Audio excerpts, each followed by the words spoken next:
দেশ চালাতে চায় তারা বড় অংশটা পাইছে, মাখনটা পাইছে, ক্রিম গুলো সব ওরা খাইছে।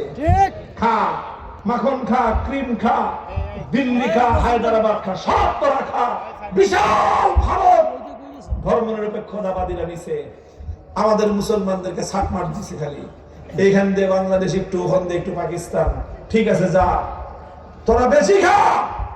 আমাদের অল্প একটু ভূখণ্ড দেওয়া হয়েছে বাটোয়ারার সময়, 47-এর ভাগ বাটোয়ারার সময়, দেশ বিভাগের সময় আমরা অল্প একটু এলাকা পাইলাম। সেই এলাকায় নিয়ে আমরা এখন বসবাস করতেছি।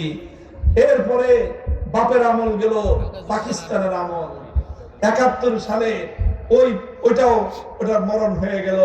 এবার আমাদের ভাই ভাইদের এই বাংলাদেশের হিস্সা।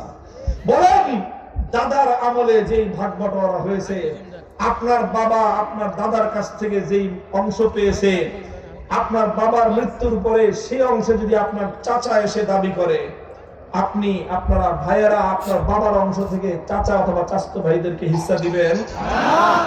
আপনার বাবার অংশ থেকে আপনারা বেঁচে থাকতে আপনার চাচা চাচাতো ভাই অন্য কারো হিস্সা এবং অধিকার থাকতে পারে?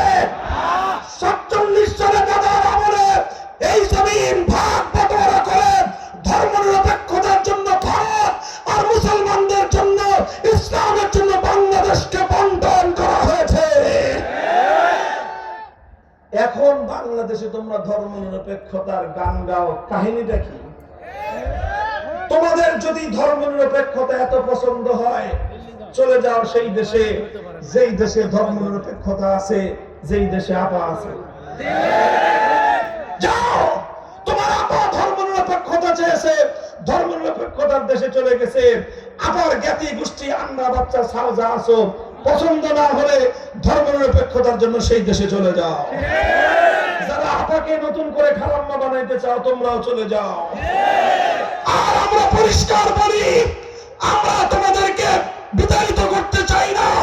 আমরা বলতে চাই, এ দেশে তোমরা থাকবা, আমরা থাকবো, সবাই থাকবে, তবে এ দেশে থাকতে ইসলাম মেনেই থাকতে হবে।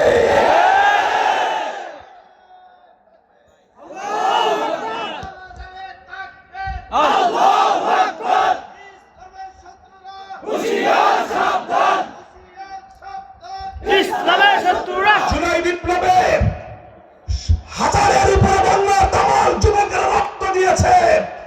এই বিপ্লব করেছে এই দেশটাকে সেই দাদা বাবুদের আধিপত্যবাদ থেকে মুক্ত রাখার জন্য। কাজেই এই রক্তের সঙ্গে গাদ্দারি করা চলবে না।